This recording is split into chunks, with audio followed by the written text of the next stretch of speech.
อ่อนได้คมตาไตสร้างเพลอจองได้ตามเปียสัญญาកាលពីឆ្នាំមុនក្នុងវេទិការបស់ក្រុមប្រឹក្សាស្រុកគ្រាកូនឡងពុកម៉ែបងប្អូនលំបាកពេកពុន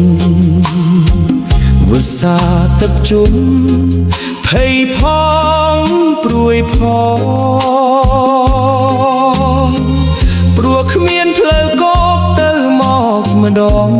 ងសែនព្រួយកន្លងខ្លាចលិចមរណាឥឡូវផ្លូវគោកចូលដល់ភូមិហើយក៏អន់ដែកអីបានស្បាយទុកខាងស្រុកបានសាងផ្លូវចងដៃហើយណាប្រាតាមត្រូវការរាល់ពេលវេលាដោយមូលនិធិស្រុកនិងមូលនិធិឃុំរួមប្រមូលផ្ដុំសាងផ្លូវរួមគ្នាជូនដល់ពុកម៉ែបងអូនងាយឆ្លងផុតគ្រោះគ្រារស់សុខសាន្តអី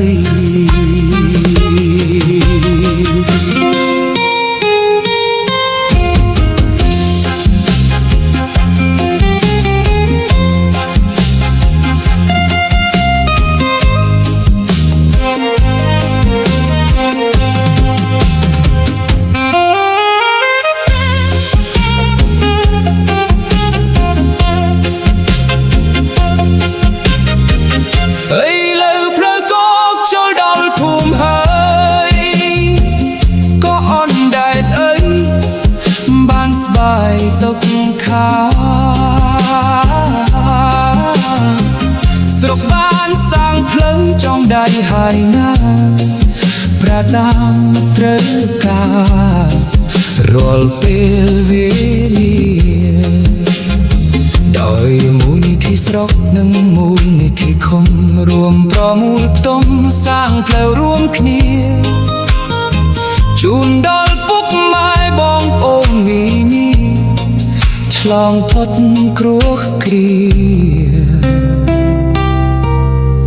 រស់សុខសា